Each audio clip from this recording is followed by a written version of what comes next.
tout ce qu'on se dit aujourd'hui, dans 6 mois, ce sera totalement obsolète. Ce qu'on voit aujourd'hui, c'est que le champ des possibles est énorme et que ça va tout révolutionner. Ce qui est clair, c'est qu'on est vraiment au début du truc. Si toi aussi tu penses que l'expert comptable est un facteur clé de succès pour les entrepreneurs, alors tu es au bon endroit. Bienvenue dans l'Accounting Business Club, le podcast dédié à l'écosystème comptable au sens large. Dans chaque épisode, vous retrouverez des parcours inspirants d'experts comptables, d'entrepreneurs, d'éditeurs. Le tout, c'est qu'à chaque fois, vous puissiez retrouver des actions concrètes pour vos entreprises. Parce que c'est comme ça qu'on est chez Booster Digital. Je m'appelle Alexis Lama et j'ai fondé l'agence Booster Digital il y a 5 ans. Notre rôle, il est de vous permettre de développer vos entreprises sereinement. Avant de vous laisser pour écouter cet épisode, je vous invite, comme tout le monde, à mettre un 5 étoiles sur la plateforme de votre cœur si ça vous a plu et surtout partagez-le au plus grand nombre. Parce que plus on sera nombreux à faire évoluer nos entreprises, plus on sera heureux au quotidien. Je vous souhaite une très bonne écoute et je vous dis à très vite.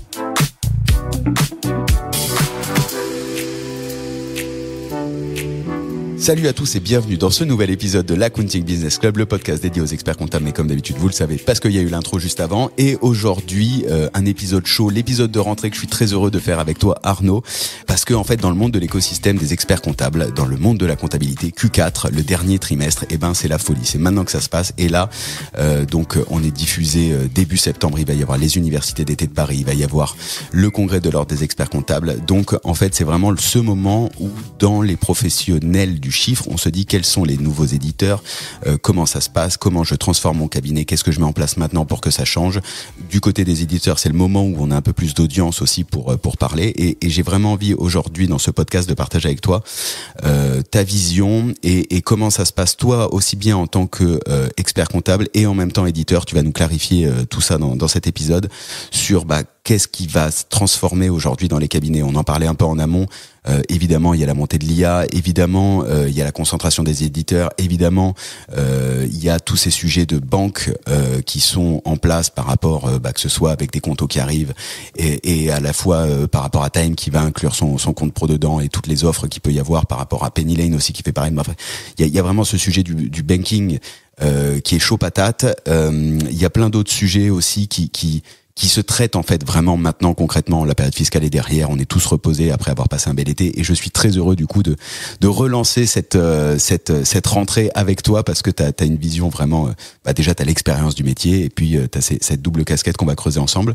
Au menu du jour, donc je l'ai dit en rapide avant de te passer la parole pour te présenter, on va faire un focus sur l'IA dans la profession et potentiellement chez Time, ce que tu vois, comment ça se passe par rapport à la concurrence parce que en face de Time il y a quand même beaucoup de monde qui lève beaucoup d'argent et en même temps je te dirais en face des cabinets aussi il y a une vraie financiarisation qui est en train d'arriver, donc il y a des build-up, il y a des cabinets qui peuvent sortir de zéro avec de l'argent investi, donc j'aimerais vraiment avoir ta vision sur qu'est-ce qu'on fait quand on a autant de moyens financiers qui arrivent en face et est-ce que c'est vraiment important.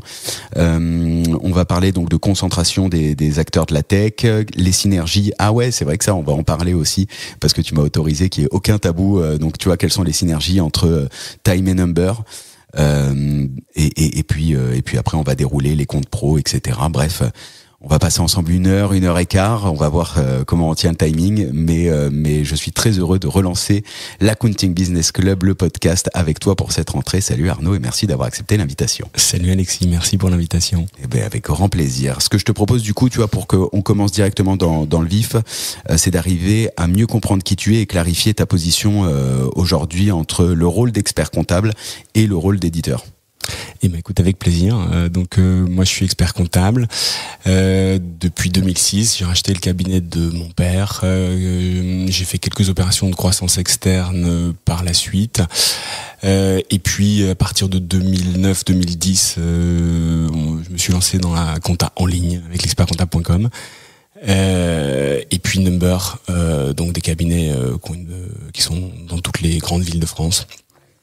Voilà, et quand tu fais de la croissance assez rapide, tu as besoin d'un outil. À l'époque, on avait besoin d'un outil performant. Tous les cabinets en ligne ont créé leur propre outil. Et tu as assez vite le problème d'un côté de ton outil, de ton logiciel qui a besoin de scalabilité, qui a besoin de beaucoup d'utilisateurs pour avancer, notamment le jour où tu commences à vouloir faire du machine learning et l'intelligence artificielle. Et de l'autre côté, tu as le cabinet qui a une croissance qui est limitée, forcément, parce que un cabinet de compta, c'est pas scalable. Et donc, voilà, il faut faire un choix qui est soit d'acheter un logiciel, soit de le commercialiser et d'avoir plus d'utilisateurs. Donc c'est le choix qui a été fait par CL Direct, qui est un des pionniers, qui s'appelle Amaris aujourd'hui, de commercialiser Fizen, et on a fait le même choix à peu près à la même époque. Voilà, et d'autres ont fait le choix d'acheter un logiciel à l'extérieur parmi les cabinets en ligne. Voilà, donc c'est ce qui nous a amené à commercialiser Time à partir de 2015. D'accord, j'avais pas compris que tu avais eu la même démarche. Mais c'était pas Fizen, du coup tu avais développé, parce qu'on a reçu Claude, j'ai eu le plaisir de recevoir Claude ici, et je recommande une nouvelle fois son livre où il parle très bien de cette époque. Donc en fait toi tu avais lancé l'expert comptable. Donc tu as repris le cabinet de ton père, tu as fait du build-up, comme ça j'essaie de faire de bien comprendre. Tu as fait du build-up, tu montes en croissance, tu montes l'expertcomptable.com qui est du coup comme un spin-off de ton cabinet tradi où tu mets en place tout le marketing digital. Là, tu as une forte croissance, donc tu dis, il faut, pour que ce soit scalable, qu'on développe, ou tu mets Fizen? Ah non, jamais utilisé Fizen. Alors, pour la petite histoire, moi, quand je suis arrivé dans le cabinet de mon père, ce qu'il m'a dit, je m'en souviendrai tout le temps, premier bilan qu'on arrête, il me dit, regarde, on fait 600 000 euros de chiffre d'affaires, prends ce bilan en photo parce qu'on fera plus jamais des comme ça, on est à Épinal, la ville perd des habitants tous les ans. Notre clientèle, c'est les petits commerçants, ils s'arrêtent, ils partent en périphérie dans des chaînes et on les a pas, et donc voilà, on va perdre progressivement de la clientèle. Et donc à ce moment-là, c'était une question de survie, de savoir comment faire pour trouver des clients. Et donc j'avais fait mes études d'ingénieur à Paris, et j'avais quelques copains, dont un qui reprenait un restaurant à Paris, deux restaurants précisément, et qui me dit, il devait faire des économies, un des deux qui était en redressement judiciaire, il me dit, moi je veux bien venir chez toi, je sens que ça pourrait être intéressant, mais je te préviens, mon expert comptable il est entre mes deux restaurants, et je lui dépose en scooter mes documents, donc je t'enverrai pas un document. On est en 2004. Et donc à ce moment-là, je me dis merde, il faut absolument que je réussisse à ce qu'ils deviennent clients, parce que c'est une question de survie pour nous de trouver des nouveaux clients, et en même temps j'ai pas la solution. Et donc c'est à ce moment-là que j'ai développé l'ancêtre de Time, qui s'appelait EOL à l'époque, avec Régis qui bossait avec moi à l'époque et qui était avec mon père qui est encore là aujourd'hui, et on a bricolé un truc TSE Access pour que les clients puissent se connecter, tu vois, de 2004. Et j'ai montré ça à Xavier de la Barrière en 2008-2009, puisque j'avais racheté son cabinet FX Conseil, donc il a vendu son cabinet pour lancer ECL Direct, tu vois, mais il avait déjà une vision à l'époque dingue en disant j'ai besoin d'argent pour lancer un cabinet, donc je vends mon cabinet historique. Et donc voilà, je lui avais montré ce qu'on faisait, et il l'a jamais vraiment dit, mais je pense que Fizen s'inspire largement de ce qu'on avait fait chez Time. Donc c'est dans ce sens-là que ça s'est passé l'histoire. C'est énorme, ok. Ouais. Ah ouais, donc vous avez vraiment... mais c'est là où tu as la brique ingénieur en fait. C'est-à-dire que tu vois le problème, on te dit il faut que tu découvres du chiffre d'affaires, faut que tu ailles chercher des nouveaux clients. Et c'est le début de la digitalisation en te disant tu vas aller pouvoir avoir des clients qui sont pas dans ta zone géographique, quoi. Ouais, c'est un peu un coup de chance aussi, mais parce que j'ai un client qui me dit, qui a un copain que je vois encore, et qui me dit, tu pourrais me donner des royalties, tu serais gentil, parce que en fait il m'a pas laissé vraiment le choix. Il m'a dit il faut que tu trouves une solution. S'il faut que je t'envoie un document, je serai pas ton client. Et donc on y allait une fois par an pour vérifier les factures, un peu comme un dossier en révision. Et donc c'est un peu lui qui m'a forcé le truc. On a trouvé l'idée par chance en quelque sorte. Ouais, donc mais tu l'as développé. Du coup, je reprends ma timeline. Rien à l'époque, tu vois. Mon père m'avait dit à l'époque, pourquoi tu t'emmerdes à faire ça, tu devrais laisser Gilles le faire. Je lui dis écoute, pour l'instant je vois rien arriver, donc je vais le faire. C'était un peu fou, en réalité j'aurais sans doute dû l'écouter, sauf que effectivement Gilles l'a jamais vraiment fait,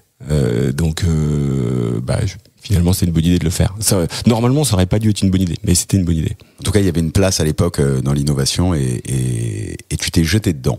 Ouais. Mais du coup je recoupe pour qu'on reconstruise la timeline.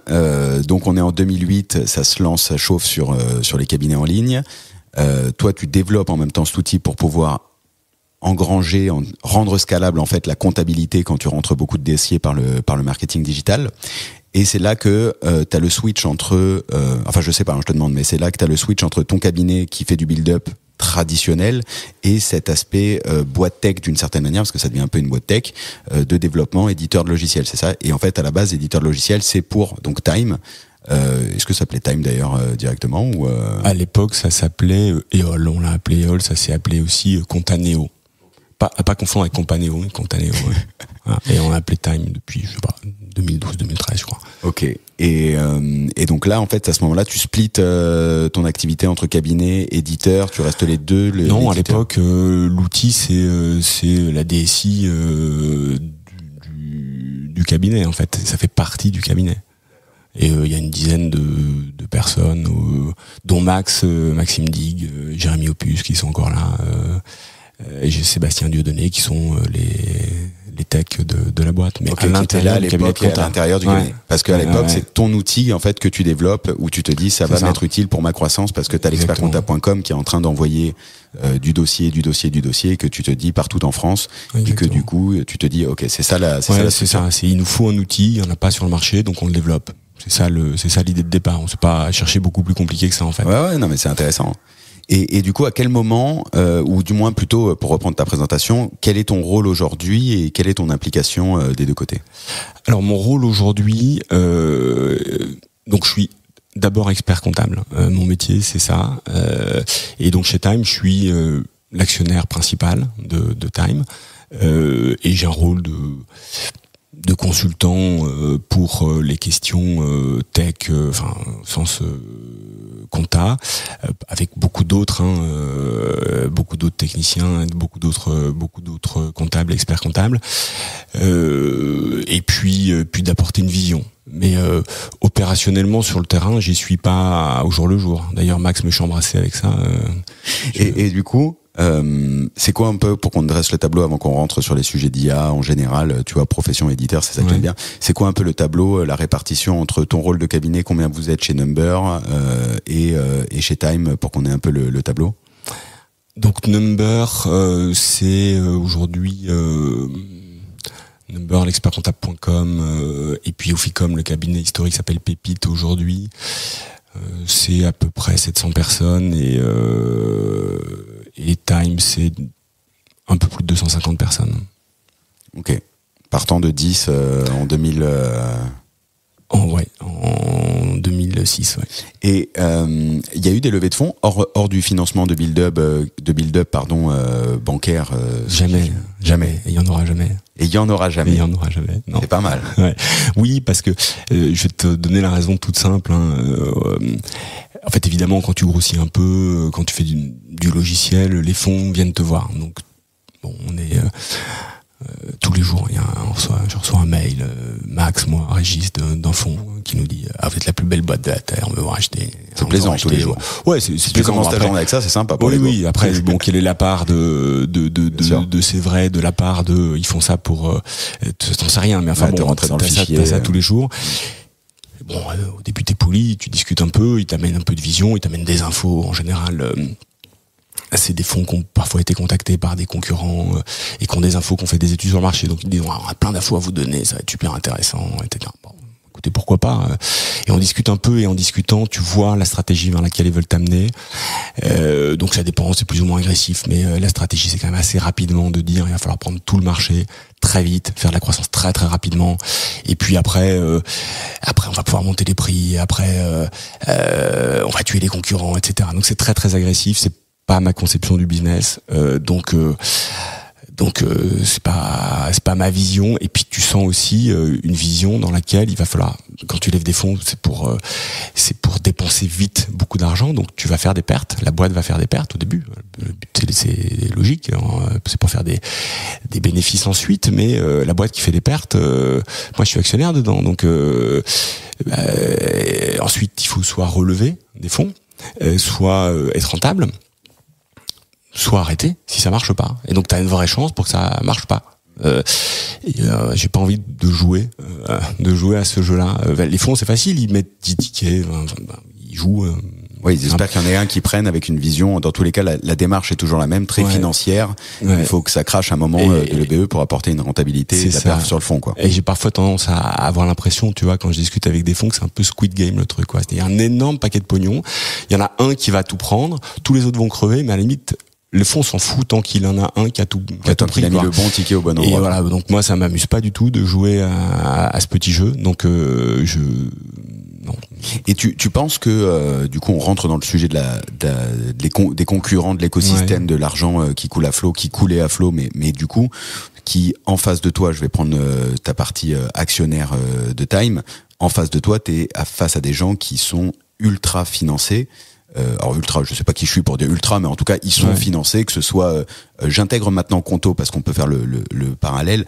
Tu vois, t'as Conto qui a été extrêmement financé, t'as Penny Lane qui a été extrêmement financé, t'as Cegid qui est une structure aussi très bien financée par des fonds, t'as Unisoft qui discute, ou on sait pas, mais en tout cas Régis nous en a parlé ici. Il y a ces sujets aussi de financement.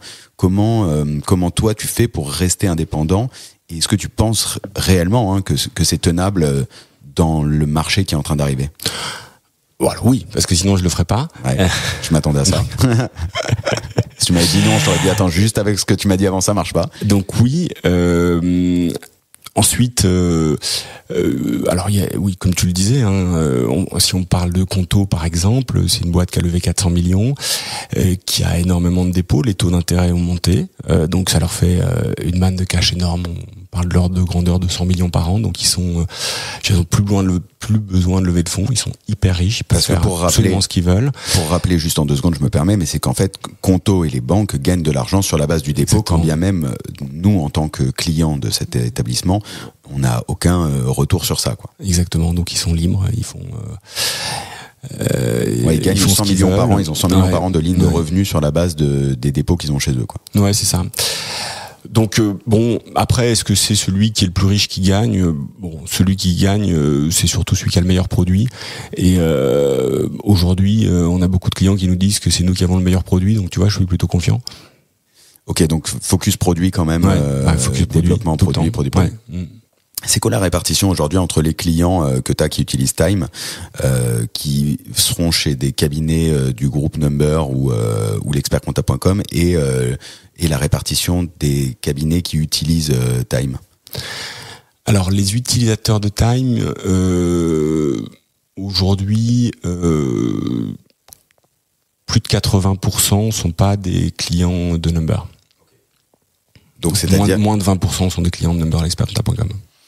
Et est-ce que tu vois du coup dans les caps dans lesquels tu as déployé ou qui ont déployé Time sur leur portefeuille, est-ce qu'ils sont sur Time pour tout, ou est-ce qu'ils ont déjà cette logique de plusieurs outils parce que Time s'adresse potentiellement à une catégorie d'entreprises?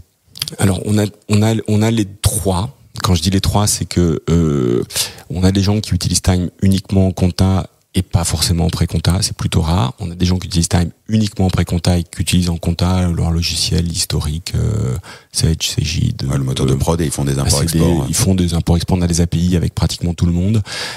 Donc ça marche super bien, on est très content de ça. Et puis on a des experts comptables qui utilisent Time de A à Z, ce qui est quand même la majorité, parce que c'est ce qui est le plus pratique. Ok. Est-ce qu'aujourd'hui Time, tu dirais que ça s'adapte à tout type de boîte, ou moi je te donne honnêtement à l'époque où j'étais en cabinet, ou alors j'avais monté le cabinet, je voyais Time et potentiellement on plaçait Time sur les indépendants. C'est-à-dire que pour moi ça a toujours été d'une simplicité d'utilisation qui répondait, tu vois, tu leur mettais l'application Time, c'était génial, quoi. La facturation, l'indé il le faisait super simplement. Ses prises de notes, c'était un peu l'équivalent de ce qu'on retrouve aujourd'hui chez toutes les néobanques, à savoir, tiens, ok, t'as la dépense, tu prends la photo, ça se passe facile. Est-ce qu'aujourd'hui c'est toujours sur ça? Est-ce que ça va sur d'autres catégories? Non. Bon, Time, c'est quoi les cas d'usage? Time, c'est un logiciel de compta. Tu peux mettre à peu près autant de zéros que tu veux dans les chiffres, donc tu peux faire les bilans d'à peu près qui tu veux dans Time. Donc il y a pas de limite. Après, à l'usage, quoi. il n'y a pas de limite à l'usage, en tant que logiciel de compta classique. Après, l'outil de pré-compta pour l'entrepreneur, c'est un couteau suisse, Time. C'est un outil qui permet de faire énormément de choses. Et évidemment, quand l'entrepreneur, sa boîte va grossir, il va avoir un moment besoin d'un CRM. Et peut-être que l'outil Time Invoice qui fait les factures, ce sera plus le bon outil. Il va utiliser l'outil qui est lié à son CRM. Peut-être que on a un compte pro, par exemple. Quand il aura besoin de faire des emprunts, il va aller voir une banque classique, c'est normal. Et donc pour toutes les briques de Time, il va potentiellement remplacer quelques-unes. Il va sans doute garder la brique principale, qui est celle qui lui permet de faire d'imputer ses lignes bancaires et de faire son et de faire matcher ses justifs avec ses lignes de banque, et il va l'utiliser pour les justifs de ses clients, pour donner des cartes bleues à ses salariés et pour matcher tout ça. Donc il va utiliser des briques, il va l'utiliser un peu différemment, il n'utilisera peut-être plus tout, mais il y a de fortes chances qu'il utilise encore Time.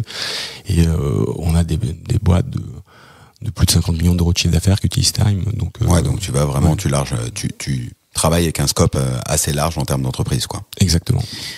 C'est quoi la vision de Time, justement? Où est-ce que tu la vois à 10 ans? C'est une bonne question. C'est une bonne question. En fait, je pense que on a deux évolutions majeures qui arrient. Alors, je spoil peut-être un peu. Enfin, je prends de l'avance sur la suite des questions que tu vas te poser. Mais on verra comment on va dérouler. Il y a deux évolutions majeures devant nous. La première, c'est l'IA, les LLM, qui vont révolutionner énormément de choses. Donc on travaille évidemment beaucoup dessus. On recense les cas d'usage, on travaille sur certains cas d'usage et on recense les cas d'usage, et tous les jours émergent de nouveaux cas d'usage. Donc les cas d'usage, c'est on est à plus de 100 cas d'usage possibles, et on est au début du recensement. Donc on sait pas où ça va s'arrêter, mais ça va être absolument énorme. Donc ça va faire bouger tout le logiciel et notamment un des cas d'usage principaux, évidemment, c'est la relation de l'expert comptable avec son client, qui est une grande partie du boulot des comptables en cabinet, et qui leur prend plusieurs heures par jour en général. Et donc ça peut être largement révolutionné par les LLM. Donc là, on a un très gros sujet. Et puis l'autre gros sujet, c'est la fusion avec le compte pro. Parce que ça a deux incidences énormes, même trois. La première, c'est que ça simplifie énormément le boulot de l'entrepreneur, parce que il fait tout en même temps, en fait. Donc il va pouvoir envoyer sa facture à l'outil qui va récupérer toutes les données, l'IBAN, etc., lui préparer tout le virement. Il n'a plus qu'à valider sur son téléphone et à faire le virement. Donc c'est beaucoup plus simple pour lui. Quand il va au restaurant, il paye en carte bleue, il a une petite notif pour lui rappeler de prendre le justif en photo. Nous, on a des matériels sur valeur probante, il peut le jeter après. Donc pour l'entrepreneur, c'est un gain de temps énorme d'avoir les deux au même endroit. Pour l'expert comptable, évidemment, il va récupérer beaucoup plus de justifs, donc c'est beaucoup plus simple. Et pour la partie compte pro, tous les sujets de compliance sont beaucoup plus simples à partir du moment où tu as les factures et où tu as la compta. Donc en fait, tu gagnes, tout le monde gagne. Donc il y a vraiment des synergies pour le client, pour le comptable et pour le teneur du compte pro. Donc ces synergies sont dingues, et elles amènent vraiment une fusion, à mon avis, de la partie compta et banking dans les années qui vont venir, qui va être un gros sujet et qui revient. C'est pas tout à fait nouveau, puisque je raconte souvent cette anecdote. Quand je faisais mes études à l'Intech, et Philippe Barret, à l'époque, il y a plus de 20 ans, ça devait être en 2001, m'avait dit, tu vois, le plus gros expert comptable du monde, c'est American Express, parce qu'ils ont toutes les données, ils ont plus qu'à retourner à la banque. Ça a toujours été mon stress. Et aujourd'hui, ce qui est vachement encourageant, c'est que les banques traditionnelles vont pas vers la compta, elles sont lourdes, elles ont peur des conflits d'intérêts, donc c'est compliqué pour elles d'aller vers la compta. Et donc on a une carte à jouer. Alors évidemment, les néobanques, elles, comme Conto, elles ont bien compris, elles y vont tout droit. Donc bon, ce que la prophétie de Philippe Barret s'est avérée fausse pour les vraies banques, mais juste pour ce qui était pas vraiment des banques. D'ailleurs, American Express, c'est à la limite, un peu comme Conto. Et donc là, t'es vraiment à l'origine de la compta. Donc on va sans doute vers une fusion. Et si tu ajoutes à ça le fait que dès que tu commences à aller sur les services financiers, t'as des revenus complémentaires. Tu peux te poser la question, et qu'en France, il était habituel que ces revenus complémentaires soient pas partagés avec les clients. Les banquiers gardent les revenus des dépôts. Ils n'ont jamais partagé. Ils ont jamais partagé historiquement. L'idée, c'était de dire les chèques sont gratuits, ça nous coûte de l'argent, mais en contrepartie, ce que vous déposez sur votre compte, ça vous rapporte rien, quoi. Donc il y a cette habitude, et donc ces revenus financiers qui sont la manne de Conto aujourd'hui, quand tu les as, la question que tu peux te poser, si le banking et la compta vont ensemble, et que le seul moyen de fonctionner, c'est de faire les deux en même temps, sur quoi tu te rémunères? Si tu gagnes très bien ta vie sur les revenus financiers, est-ce que t'as pas intérêt à dire la compta, finalement, c'est prix coûtant, c'est un produit d'appel, voire même c'est gratuit. Ouais. Tu penses qu'un jour quelqu'un le fera? Ouais. Oui, je pense. Un établissement néobanque ou compte pro, c'est eux qui parce que ça s'arrête pas là. Tu vois, les revenus, ce qu'il faut avoir en tête, c'est un pro en moyenne, il a 30 000 euros de dépôt sur son compte. Donc 30 000 euros. Conto, il gagne 4% là-dessus. Je dis Conto parce que nous c'est un peu plus compliqué. On travaille avec Trésor, mais Conto ils gagnent 4% là-dessus. Donc à la fin de l'année, ça fait 1 200 euros. Ça fait 100 euros par mois. Et tu peux quasiment ajouter la même somme en vendant de l'assurance. Ça fait 200 euros par mois. Bon. Combien tu as besoin de vendre la compta dans tout ça? Ça, c'est que de la marge. Hein. Oui, parce que c'est après que le reste, tu vends tes services de banque, etc. Bien sûr. Bon, si pour attirer les clients, faut que tu leur offres la compta, est-ce que tu le fais pas? Je sais pas. Intéressant. Je reviens sur parce que je voulais qu'on y vienne, et là t'as mis une belle pièce dans la machine pour ce qui est de la place de la banque. J'aimerais juste revenir. Est-ce que t'as des cas d'usage justement où toi tu vois la place de l'IA et des LLM? Donc tu évoquais la relation client. Est-ce que tu as des cas d'usage un peu précis dans les 100 que vous avez recensés qui peuvent parler? Parce que c'est tu vois, là je fais des interventions parfois auprès de cabinets. C'est encore un peu étrangement difficilement palpable dans le quotidien des collaborateurs. Alors ouais, bien sûr. Donc les deux gros premiers cas d'usage, le premier c'est ça répond au mail. C'est-à-dire que le client il t'envoie un mail et on te prépare la réponse au mail. Et on prépare la réponse au mail avec toutes les données qui existent. Que tu as dans le logiciel. Que tu as donc à la fois des anciennes réponses que tu as pu donner à ce client-là, des réponses que tu as données aux autres clients, de la compta du dossier, et puis de tout ce qui existe comme base qui est toutes les infos auxquelles le LLM a accès, auxquelles tu as accès, qui sont publiques. Et donc voilà, donc tu prépares une réponse au mail. Donc là on a des premières réponses, c'est littéralement bluffant, quoi. C'est-à-dire que tu réponds au mail de façon vraiment customisée. T'as une préparation du mail, donc évidemment, le collaborateur relit le mail. Oui, c'est pas envoyé sans toi. Voilà. Mais t'as une préparation, t'as un truc qui est super bien écrit, sans faute, etc. Donc ça fait une excellente base. Et on est au tout début du truc. Donc tu vois, t'as vraiment dans la relation client, c'est énorme. T'as un autre cas d'usage énorme qui est toute la partie traitement de la compta, en fait. C'est-à-dire que on est vraiment pas loin de pouvoir dire, tu prends un ChatGPT grand public, tu lui balances tes écritures, enfin tes lignes de banque, ta banque et quelques factures, tu lui dis fais-moi une compta, il est pas loin de le faire. Donc en fait, si tu travailles sur ces questions-là, t'arrives à imputer des lignes bancaires, à savoir ce qui est derrière les factures de façon beaucoup plus simple. Quand on a commencé le machine learning en 2017 chez Time, on avait encore énormément besoin d'avoir beaucoup de données. Aujourd'hui, avec très peu de données, t'arrives à faire des choses beaucoup plus puissantes. Et donc t'automatises la compta. Tu vois, des trucs, je rêvais de ça il y a 7 ans, c'est-à-dire que tu puisses apprendre sur des OD qui ont été passés les années précédentes. Et ça, avec du machine learning conventionnel, avec de l'algorithmie conventionnelle et XML, c'est quasiment impossible. Avec du machine learning conventionnel aussi, enfin habituel, du deep learning, on n'arrive pas à le faire non plus. Mais avec les LLM, c'est jouable. Et il donc, arrive à comprendre les OD qui ont été passés sur les années précédentes dans l'ancienneté, et du coup reconstruire même le cut-off potentiellement. C'est ça. Et de passer l'OD en fonction de ce que tu as fait, parce que quand tu fais un bilan, bon, s'il y a une connerie qui a été faite l'année d'avant, est-ce qu'il faut refaire la connerie ou est-ce que il faut pas la refaire? La question, elle se pose toujours parce que le truc, il est dans le bilan. Est-ce que tu le sors, tu passes dans le résultat? Ouais, bon, voilà. Donc ça, c'est typiquement de l'intelligence humaine. Il y a pas, c'est écrit nulle part, quoi. Enfin, et ça, aujourd'hui, t'as une puissance qui te permet d'avancer là-dedans. Donc t'as quelque chose qui va ressembler à un bilan fait par un humain. Et voilà. Donc la relation client, le bilan. Après, t'as plein de petits cas d'usage. Ou typiquement, si tu veux ressortir tous les mails où le client semblerait pas satisfait pour qu'il parte dans un service qualité, par exemple. Voilà. Donc ça, c'est un cas d'usage hyper simple pour un LLM. Tu veux ressortir tous les mails urgents de façon à en faire un suivi un peu particulier.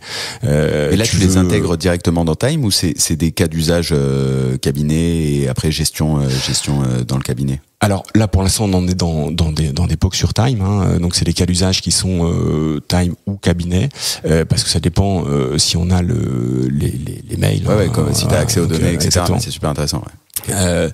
Donc ouais, t'as vraiment des possibilités qui sont incroyables où on va pouvoir sortir te dire là il y a une opportunité de nouvelle mission, où il y a tel risque, où il y a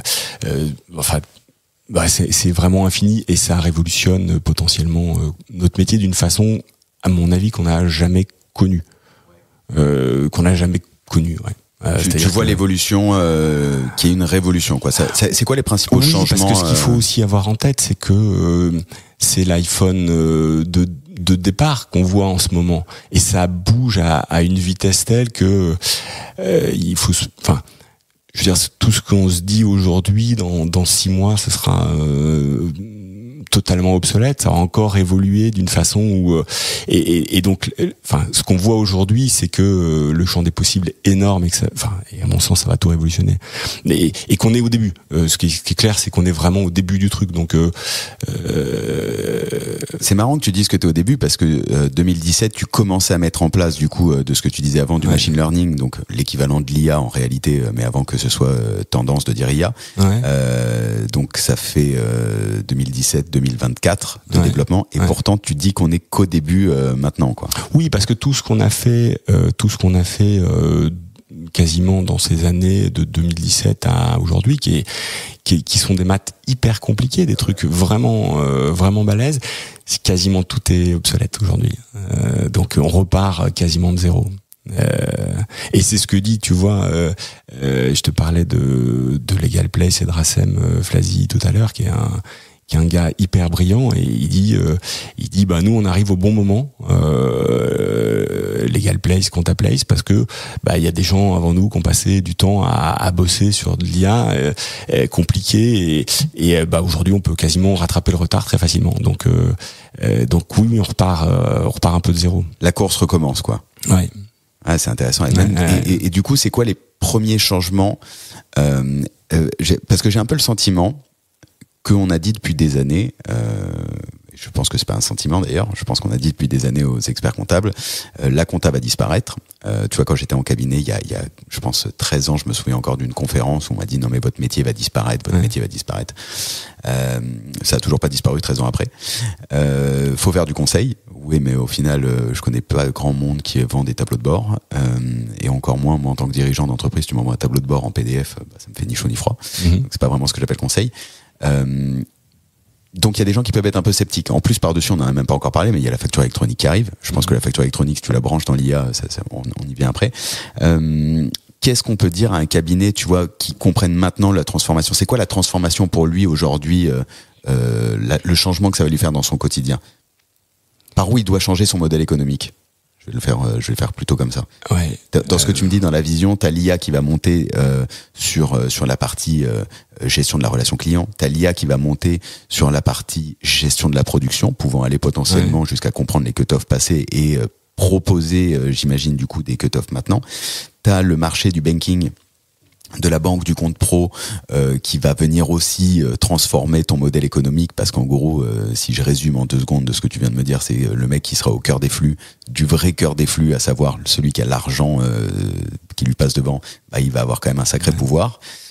Moi, si je suis expert comptable demain, par quoi je commence pour me transformer? C'est une bonne question.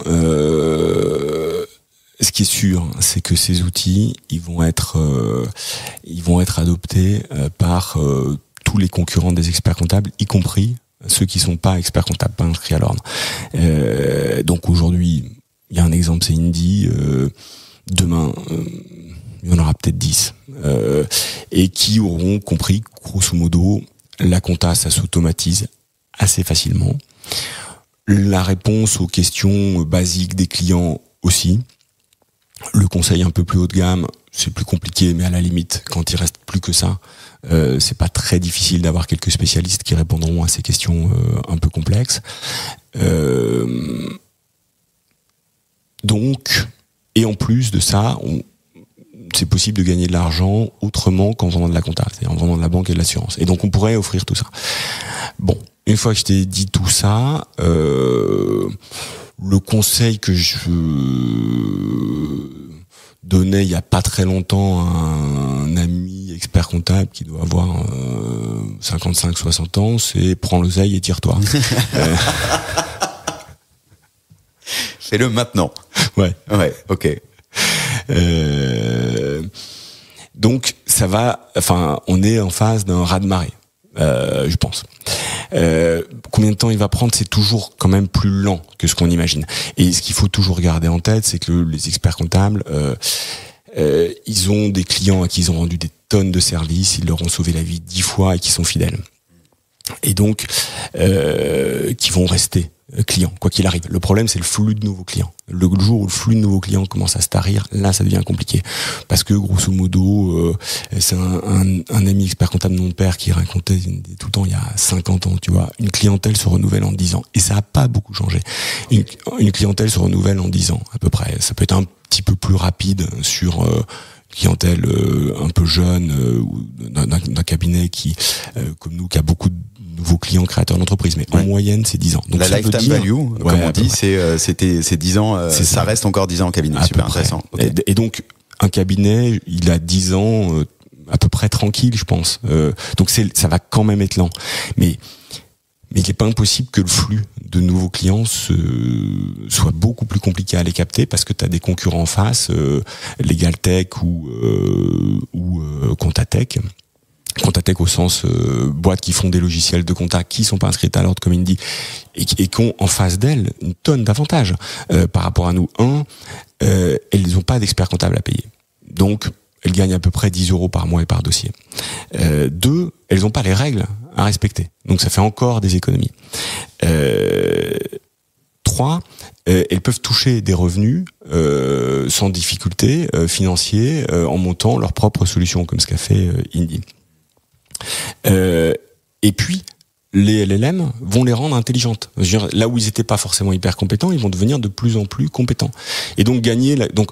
Donc t'as une concurrence très très difficile devant nous. Donc pour un expert comptable aujourd'hui, j'aurais tendance à dire que la première étape, c'est d'avoir un outil moderne qui va l'accompagner, des armes qui vont lui permettre d'essayer de se battre avec ces concurrents-là. Ma vision, c'est qu'il n'y en a pas 50. C'est lesquels? Non, je te tends une trop grosse perche. C'est quoi, du coup, à défaut des outils? Ça, c'est le step 1. Ce serait quoi? C'est quoi les nouveaux services, tu vois, même que tu peux proposer ou que tu vas proposer chez Number, qui vont faire que ce changement va être obligé de se forcer dans le cabinet? Ouais. Alors, je sais qu'il y a un sujet dans la profession qui est le conseil. Alors ça fait 20 ans qu'on en parle. Si tu lis les éditos de la profession comptable des années 80, on disait déjà la même chose. Le conseil, c'est vachement dur à vendre. Moi, je m'en suis rendu compte à mes dépens. Quand j'ai essayé de vendre des tableaux de bord à un client pharmacien qui devait payer 1300, 1400 € par mois d'honoraires. Je vais essayer de lui vendre des tableaux de bord à 120 €, on passait 2 heures tous les mois dessus. Le truc sur lequel on gagne rien. Il m'a négocié le truc. En revanche, quand je vais le voir, il y a une petite évolution réglementaire, je lui dis ça va coûter 100 balles de plus, il discute rien. Ouais, il y a un problème de valorisation. C'est vraiment compliqué de vendre le conseil. Nous, on est experts comptables, on vend le conseil comptable, il fait partie de notre package et on donne le conseil. Ça a toujours été comme ça. Le conseil qu'on vend, c'est le conseil que vraiment le client demande quand il y a du juridique, quand il y a du taf. Mais Le conseil comptable, on a du mal à le vendre. Il a tendance à faire partie de notre ADN et du fait qu'on accompagne notre client comme ça. Donc, je crois pas vraiment dans le fait que le conseil pourra amener du chiffre d'affaires complémentaire. Il va nous permettre de maintenir le fait d'être meilleur que nos concurrents et dire nous, on t'accompagne différemment et on t'accompagne mieux. Ça, oui. On a besoin de garder ça, mais je pense que ça va rester à l'intérieur du package et notamment du régalien. Et que si on perd le fait de savoir faire des bilans et de faire les bilans, d'accompagner le bilan. Quand j'entends c'est pas grave, on fera plus la compta, mais on fera le conseil. Alors là, je n'y crois pas une demi-seconde. Ouais, c'est-à-dire si on perd la compta, on perdra le conseil en même temps. Celui qui fait la compta fera le conseil, quoi qu'il arrive. Et de toute façon, il a toutes les armes pour le faire. Donc il y a pas, il faut faire les deux. Enfin, je vois pas comment on peut ne faire qu'un des deux. Tu peux pas laisser échapper la compta, quoi. Non. Sur le fait que ce soit les banques qui montent, exactement. Qui montent dessus. Le principal enjeu, c'est de pas perdre la compta. Il faut pas perdre la compta. Et du coup, vous allez vendre quoi alors maintenant parce que ton package tu l'as, mais vous allez vendre quoi chez Number? C'est quoi les nouvelles missions, les nouvelles sources de revenus? Alors les principales sources de revenus, c'est de la compta. Hein. Okay, c'est un client qui vient avec comme principal objectif le fait de te dire, moi je veux pas d'emmerde. Je veux pas d'emmerde. Je veux pas d'emmerde et je veux que ça me prenne un minimum de temps. Voilà, c'est ça le principal cahier des charges. Le reste, évidemment, je fais du conseil, mais ça fait partie de votre truc et je vais vous garder parce que le conseil est bon, parce que vous m'avez bien accompagné au moment de la création d'entreprise, parce que vous m'avez rendu des services, donc je veux ça. Mais d'abord, je veux pas d'emmerde. Et donc mon principal objectif, c'est d'arriver à ce qu'on continue à accompagner les clients en leur proposant ça à un prix qui correspond à ce qu'ils sont prêts à payer et qui soit pas complètement déconnant par rapport à une concurrence qui se vante d'être on écoutait l'ami Comfouk tout à l'heure qui se vante d'être 4 à 5 fois moins cher qu'un expert comptable. Donc il faut d'abord se battre pour être concurrentiel dans le service qu'on propose avant de se dire je vais vendre des nouveaux services. Il faut déjà sauver l'essentiel, c'est-à-dire notre forfait de base qui est un forfait où on t'accompagne dans ce dont tu as besoin. Mais tu vois, pour moi, il y a un vrai sujet sur comment tu le défends. C'est que donc on parlait d'Indy qui envoie des campagnes de ads, des campagnes de pub on va principalement dire le social media, comme ça on est bien retargeté une fois qu'on a été une fois sur leur site, on n'arrête pas de l'avoir. Et c'est pareil pour d'autres acteurs en ligne, hein, d'ailleurs même experts comptables qui imprègnent un prix psychologique. Donc eux ils sont vraiment frontal sur Indy parce que c'est 3 à 4 fois moins cher qu'un expert comptable, il y a même pas de chiffre, c'est comme ça.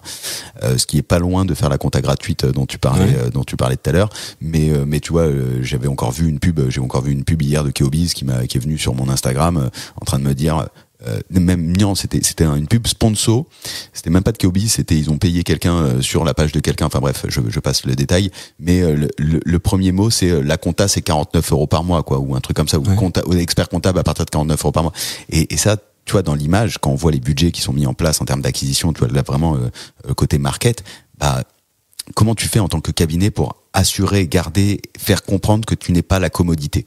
Ouais, c'est tout le sujet, c'est-à-dire d'arriver à ce que tu proposes, pour le prix auquel tu le proposes, le client il considère qu'il en a pour son argent. Ça veut dire que il faut travailler à la fois sur la valeur de ce que tu proposes, c'est-à-dire tout ton accompagnement, tout le conseil justement, le régalien plus le conseil, et que le prix que tu proposes en face de ça soit le plus bas possible. Il y a un vrai sujet d'arriver à faire baisser nos prix pour, si tu veux, quand tu as un concurrent qui a 50 € par mois, tu peux défendre. Notre panier moyen chez Number, c'est plus de 200 € par mois sur des indépendants. Donc tu peux défendre un prix plus élevé, à condition d'apporter quelque chose de différent. Mais tu peux défendre 200, tu peux pas défendre 300. Donc il faut quand même que tu te battes pour que ton prix il soit raisonnable, le plus bas possible, avec le plus de valeur possible. Après, chacun son positionnement. Celui qui va se positionner ultra low cost, il va se positionner ultra low cost, il va réduire un petit peu ce qu'il apporte en disant moi j'apporte vraiment juste le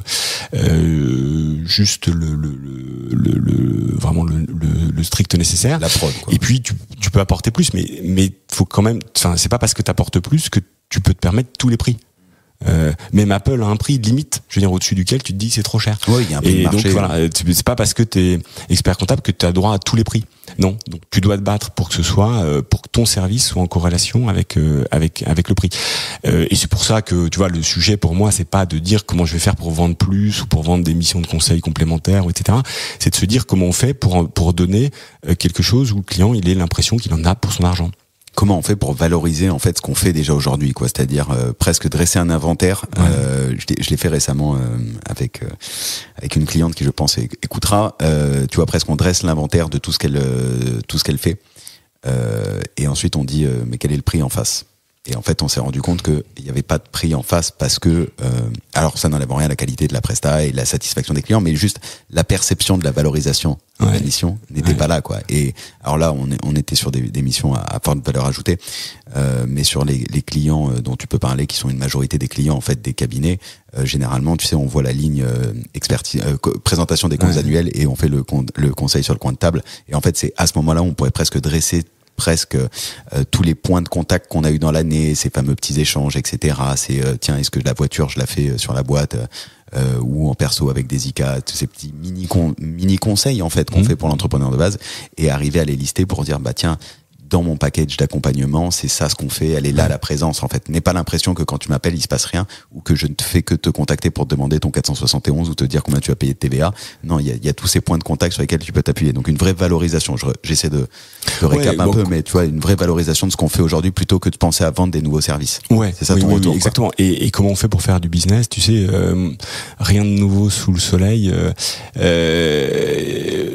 Je me souviens de mon père qui disait le client est roi, et nous aujourd'hui l'essentiel de notre business c'est du bouche à oreille, c'est des clients satisfaits. Donc quand tes clients sont contents, c'est tes meilleurs commerciaux, c'est eux qui vont tu connais pas un expert comptable, t'as pas une solution, bah si cette solution elle est bonne, et voilà, c'est rendre des clients heureux. C'est-à-dire que le prix que tu proposes, que tu mets en face, si le client il a l'impression que c'est bien et qu'il en a pour son argent et qu'il est très content du service, bah il va te prescrire et tu vas faire du business. Voilà, c'est le bon rapport qualité-prix, quoi. Ouais, à l'ancienne, hein, rien de nouveau, tu vois. Non, mais ce qui est nouveau, c'est cette valeur. C'est pour ça que j'insiste, c'est cette notion de valorisation sur ce que tu fais. Parce que s'il y a quelqu'un qui fait la compta gratuite, et je suis persuadé comme toi qu'un jour quelqu'un le fera, qui est le premier, et ce sera forcément quelqu'un de l'extérieur, parce que pour en avoir parlé avec certains experts comptables, un jour on m'a dit une phrase très juste, c'est que je pense pas que quelqu'un de la profession viendra couper la branche sur laquelle on est assise. Par contre, quelqu'un d'extérieur, d'où les concurrents dont tu parles, je pense qui gagne son argent ailleurs déjà et qui se dit la compta est un moyen d'acquérir un produit d'appel, exactement comme les stations-service et les supermarchés en fait. Les stations-service c'était Leclerc utilise le prix coûtant pour attirer du monde dans le commercial. C'est quelqu'un qui vient de l'extérieur, c'est d'abord un supermarché qui dit je vais attirer les gens avec le carburant. Et les stations-service, elles sont quasiment toutes disparues. Et donc oui, ça viendra de l'extérieur, je suis d'accord avec toi. Et si je recoupe avec ce que tu dis, et c'est pour ça que je veux insister, c'est qu'on est au début d'une vague, d'une très grosse vague, et que c'est maintenant que tu as la relation client. C'est-à-dire que même si aujourd'hui ce que tu fais est une commodité, dans l'impression de ton client, il a l'impression que c'est une commodité, en fait c'est maintenant qu'il faut reprendre la main sur ta relation client, pour refaire comprendre la valorisation de tes différentes missions, potentiellement pousser aussi, je pense, un vrai sujet de digitalisation. S'ils le sont pas encore, bah tu vois comment tu vas leur dire bah tiens regarde, on va prendre time, ça va te faire gagner du temps. Notamment comment toi tu vois par rapport à ce sujet de digitalisation l'arrivée de la facture électronique, comment ça s'intègre chez vous, quel est sa rôle et le mix avec l'IA. Alors l'arrivée de la facture électronique. Bon, déjà, c'est quand c'est un peu en attendant Godot, ce truc. On l'attend toujours. C'est repoussé décembre 2026, 6 mois avant la présidentielle. Ouais. Bon, on ne sait pas qui sera ministre de l'économie à ce moment-là. Mais est-ce que ce sera reporté? On n'en sait rien du tout. Ce qu'on sait en revanche, c'est que le flux de factures, on va le capter de plus en plus simplement. Et puis le traité pour en extraire les métadonnées, ça va être aussi de plus en plus simple. Et d'ici 2 ans, ce sera devenu, à mon avis, un non-sujet. Donc intéressant. Enfin, c'est autrement, je pense, que le problème va se poser. C'est-à-dire, le sujet de la facture électronique pour nous, experts comptables, c'est d'abord capter un flux de factures et capter les métadonnées qui sont dedans gratuitement. Bon, voilà. Donc, si on arrive à capter le flux de factures et les métadonnées autrement, ce sera pas une révolution. Donc, la révolution, je pense qu'elle va plutôt se faire par les API, les LLM et le fait de récupérer les données de façon fluide, sans parce qu'aujourd'hui, typiquement, il y a de plus en plus de factures qui sont déjà dématérialisées, qui sont déjà et donc bon, c'est pas évident de les capter. Tout n'est pas encore, c'est loin d'être optimal, hein, le fait de collecter un flux de factures, mais ça va évoluer.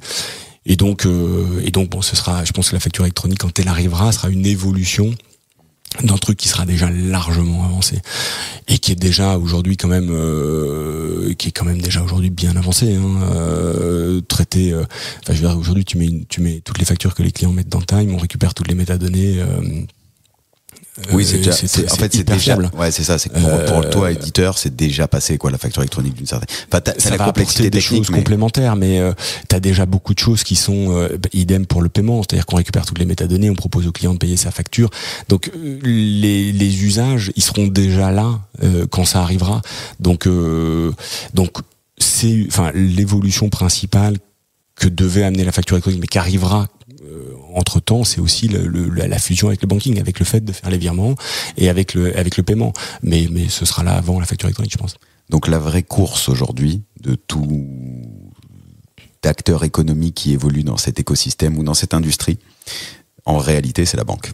C'est le banking, le compte pro, c'est ça fusion, le nouveau. La fusion de la banque et de la compta. Ouais.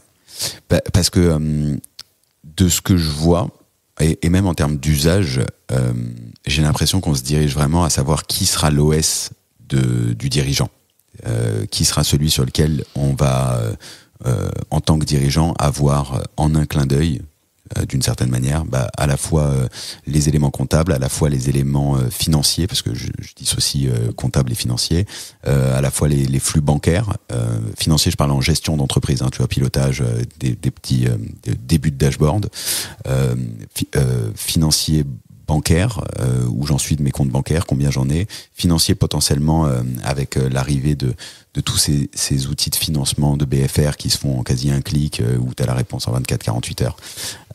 Pareil, tu vois, mais j'ai le sentiment qu'on arrive dans un monde où c'est le tout en un. Oui, bien sûr, oui, clairement. Et c'est là que c'est là que tu vas aller, et d'où la banque qui doit s'intégrer. Pour toi, c'est la banque le cœur du système. Oui, clairement. Et les banques peuvent pas y aller. Les banques peuvent y aller. Elles ont pas l'air très très motivées. Elles ont déjà pris pas mal de retard.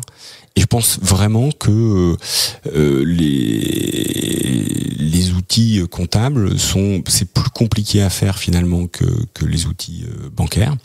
Et donc c'est plus facile de passer d'un outil comptable à la banque que le chemin inverse. Et donc, bon, peut-être qu'elles essaieront d'y aller, mais enfin aujourd'hui celles qui y vont et qui avancent vraiment, c'était un peu l'ADN de Shine au début quand ils sont lancés. Et ouais, j'allais te lancer sur Shine. C'est ce que fait Conto aujourd'hui. Je veux dire, quand t'arrives sur Conto, t'as pas l'impression d'être vraiment dans une banque, t'es dans un logiciel de gestion. C'est ça leur vision. Oui. Et nous, le sujet, c'est d'être de plus en plus un compte pro et de plus en plus d'aller vers les services financiers parce que l'usage est vraiment d'aller vers cette fusion. Donc Time, c'est un compte pro avant d'être un outil et à côté du compte pro, t'as des outils de pré-compta, mais c'est plutôt des outils de pré-compta à côté d'un compte pro. Tu vois, on fait le chemin inverse de Conto finalement. Ouais. Pour se rejoindre. Oui, parce qu'au final, c'est ça le vrai combat, le vrai match plutôt qu'un combat. Ouais. C'est ça le vrai match qu'on va voir au cours des 5 prochaines années. C'est un mix entre. D'ailleurs, on a bien vu sur les réseaux sociaux la guerre. Conto Penny Lane était lancé. Ouais, avec le rachat de Regat, ça a un peu commencé à chauffer. Ça commence à s'exciter un peu. Ce qui est cool pour le côté, alors ce qui est favorable, je dirais, au côté utilisateur final, parce qu'une fois qu'il y a de la concurrence qui se stimule à ce niveau-là, généralement ça bénéficie quand même à l'utilisateur final. Et là, il y en a deux du coup. Ce que je vois, c'est quand même les experts comptables et les entrepreneurs qui vont bénéficier de toute cette innovation. Et en plus, avec cette brique du coup d'IA et tous ces changements d'usage qui sont en train d'arriver, quoi. Donc exactement. Un avenir assez radieux, sauf si on a 55 ans et qu'il faut switcher tout de suite. Non, les experts comptables, ils peuvent être. Je pense qu'ils vont bénéficier de ça pendant un certain nombre d'années. Mais jusqu'au jour où ces acteurs en question vont se mettre à faire de la compta, et là ils vont beaucoup moins en bénéficier. Ouais. Il nous reste quelques minutes. Je voudrais voir avec toi le sujet de la financiarisation. On a vu la financiarisation du côté éditeur, avec différents fonds qui arrivent. Ouais. Il y a de plus en plus de fonds également qui regardent les cabinets, qui regardent les build-up, qui veulent faire des build-up de cabinets. Je pense qu'en ce moment, le téléphone, il doit sonner une fois par semaine sur un fonds. Alors toi, t'as les gens qui t'appellent, moi qui m'appellent pour me demander qu'est-ce que tu penses du marché, comment ça se passe, qui peut se vendre, etc. Ah, c'est toi qui me les envoies. Alors, j'en ai pas un par jour encore, hein, mais je leur passerai ton numéro. Qu'est-ce que tu penses que ça va... Comment tu vois le changement, tu vois? Parce que justement, ton ami à qui t'as conseillé de vendre, je pense qu'il y a... Je peux lui donner le numéro d'un fonds en ce moment. Comment toi tu vois le changement aussi de cette arrivée massive dans les cabinets, pas dans les éditeurs, dans les cabinets? Qu'est-ce que ça peut changer? Bon, c'est une bonne question. En réalité, je pense pas grand-chose. C'est-à-dire que la thèse, c'est de dire les cabinets d'expertise comptable, ça va être comme les labos d'analyse médicale, c'est-à-dire que il va y avoir besoin de se regrouper pour pouvoir partager des plateaux techniques. Sauf que les plateaux techniques, c'est les éditeurs qui les font, donc pas vraiment les cabinets. Donc je sais pas vraiment ce que ça va changer. La financiarisation des cabinets, ça va forcer les cabinets à être plus rentables, à rendre de l'argent à des fonds. Ça va permettre aux associés des cabinets de prendre de l'argent, hein, donc ça de faire un LBO au début et de se très bien, ils ont peut-être raison, hein, ça correspond à ce que j'ai dit tout à l'heure, hein, pour l'oseille tire-toi, donc ils ont peut-être raison de le faire. Qu'est-ce que ça va changer? Moi je vois pas vraiment un gros changement devant nous. Ça va sans doute faire des mouvements de concentration dans la profession, mais on a déjà des cabinets qui font 100 millions, 200 millions d'euros de chiffre d'affaires. Concrètement sur le terrain, c'est des cabinets locaux, et il n'y a pas d'énorme synergie entre les différents sites, etc. Donc je vois pas un énorme changement. Bien sûr, une profession sans doute moins atomisée demain qu'elle l'était hier, parce qu'on peut pas. Enfin, 10 000 cabinets, c'est énorme. Plein de petits cabinets, bon, sans doute. Mais je vois. Enfin, pour moi, c'est pas de là que viennent les dangers. À nouveau, si les dangers, enfin la financiarisation, le danger, c'est quelqu'un qui arrive, c'est un gros marché, le marché de l'expertise comptable en France. C'est un marché où on voit avec Indy qu'il y a déjà une porte ouverte sur le fait de dire on peut faire. Je dirais jamais qu'ils font de la compta illégale, c'est pas à moi de le dire, mais en tout cas on peut faire de la compta en disant la thèse de Comfouk, elle est simple, elle est de dire moi j'étais trésorier du BDE de l'ESSEC, je faisais de la compta sur Ciel et j'avais parfaitement le droit de le faire, et ça fait longtemps qu'il y a Ciel et EBP qui fonctionnent, j'ai juste modernisé Ciel et EBP, et donc avec ça le client fait sa compta tout seul et je vois pas où est le problème, et il a raison, et donc en fait tu peux arriver à vendre le service de la comptabilité. Les gens achètent pas une perceuse, ils achètent un trou, donc ils achètent un service de comptabilité. Tu peux vendre le service de la comptabilité par un logiciel où le client a pratiquement rien à faire, parce que moins de boulot que s'il passe avec un expert comptable. C'est ça sa thèse, parce qu'il fait la banque en même temps. Bon, voilà. Donc là, ils ont levé 40 millions, je crois. Mais demain, qui nous dit qu'il n'y a pas quelqu'un qui arrive, qui met 300 millions sur la table pour prendre le marché de 15 milliards, et le marché du service comptable, le marché du service comptable, pas du logiciel, du service comptable. Et là, là c'est compliqué. Et c'est cette financiarisation qui me fait peur.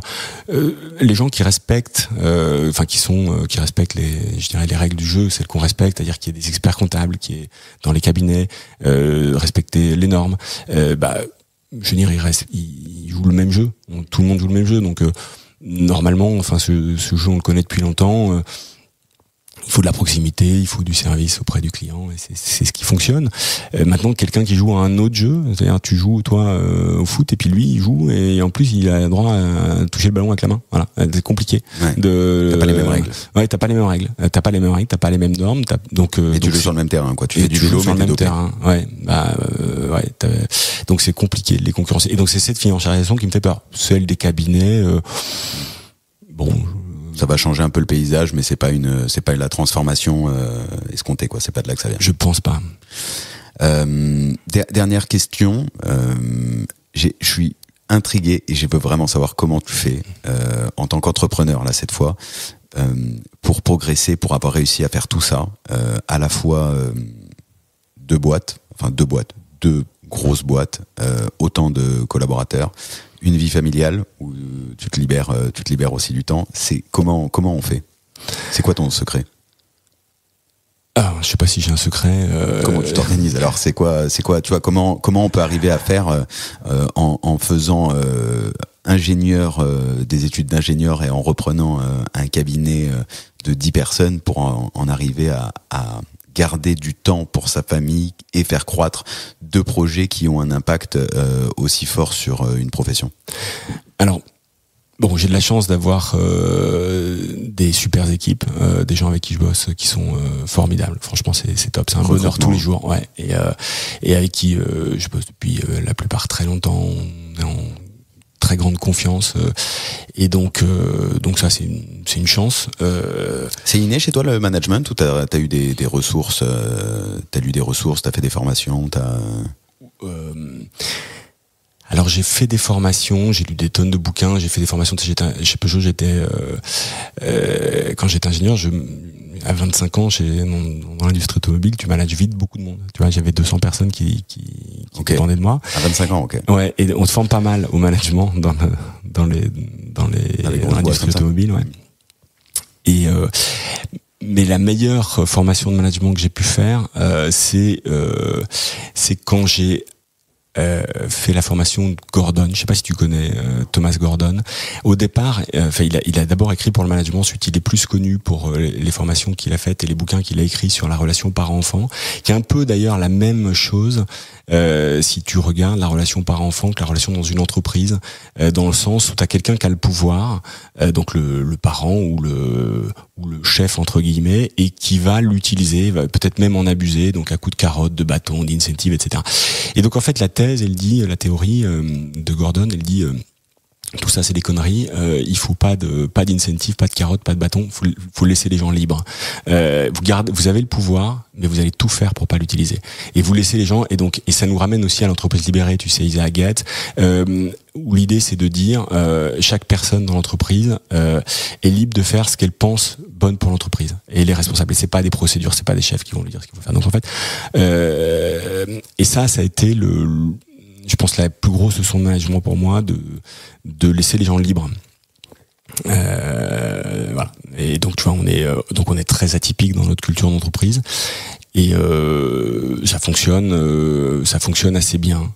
Et tu vois, mon idée aussi, c'est toujours de me dire que mon job, ça reste de tuer mon job, quoi. C'est-à-dire, ça reste d'essayer de pas avoir de boulot le lendemain. Alors, j'en ai toujours assez, malheureusement, le lendemain, mais j'essaie d'en avoir le moins possible. Et c'est ce qui te permet t'avances à ce rythme-là, en fait. Au fur et à mesure que t'arrives à te libérer du temps et de la bande passante, et ben, tu peux éventuellement lancer des nouveaux projets. Et quand tu n'y arrives plus, ça progresse moins. Je note, je vais aller lire les livres en tant que papa de deux jeunes filles. Je pense qu'à mon avis, il y a des formations qui sont vraiment. Donc c'est une formation que moi au départ j'avais fait une formation parents, parce que il a écrit d'abord sur le management, il a aussi écrit sur les parents et sur l'école. Ouais, c'est pour ça que ça m'intéresse. Et en fait c'est la meilleure formation de management que j'ai pu faire. Ok. Celle que tu avais fait pour être parent. Ouais. Qui disait grosso modo, et d'ailleurs ça reprend, si tu veux, Isaac Getz disait, en réalité dans les entreprises, les salariés sont souvent désengagés, ils sont désengagés parce que vous les traitez comme des enfants. Alors que quand vous les voyez à l'extérieur, ils font des activités, ils sont directeurs ou présidents d'associations, et ils sont parfaitement capables de prendre leurs responsabilités, mais dans votre boîte là vous les traitez comme des enfants. Et donc et en fait et l'idée c'est déjà les enfants faut pas les traiter comme ça, mais si ça marche avec des enfants, alors évidemment que ça marche avec des adultes. Donc en fait il faut foutre la paix aux gens, quoi. J'ai envie de laisser ça en mot de la fin. Et Arnaud, est-ce que tu veux rajouter quelque chose? Écoute, non, rien de spécial. Parce que ça passait un bon épisode. C'était top. Merci Alexis. Où est-ce qu'on peut te contacter? LinkedIn.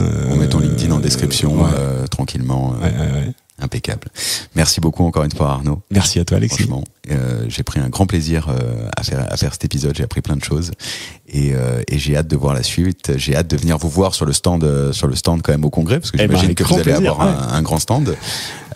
Et puis voilà, affaire à suivre sur Q4, voir ce qui va se passer. Ah ouais. Merci beaucoup en tout cas. Si vous êtes toujours là avec nous, c'est que l'épisode vous a plu. Du coup, vous connaissez la musique. Mettez 5 étoiles. Bon Dieu, prenez votre téléphone là maintenant. Arrêtez-vous de faire ce que vous faites. Vous prenez votre téléphone, vous ouvrez l'application sur laquelle vous écoutez, si c'est le téléphone, et vous mettez 5 étoiles. Je sais pas à quoi ça sert, mais ça fait plaisir. Voilà, c'est mon petit call to action de la fin. Et surtout, partagez-le au plus grand nombre, parce que plus vous partagez ça, plus il y a d'insight, d'apprentissage. En tout cas, moi, j'ai eu des apprentissages dans cet épisode, donc ça va me permettre de m'aider à me développer moi et développer ma boîte, j'espère. Donc du coup, voilà, partagez-le au plus grand nombre. Ce sera, je pense, très utile aux personnes à qui vous le partagerez. Du moins, je l'espère. Je vous souhaite une très bonne fin d'activité de ce que vous êtes en train de faire et je vous dis à très vite pour un nouvel épisode. Ciao, ciao.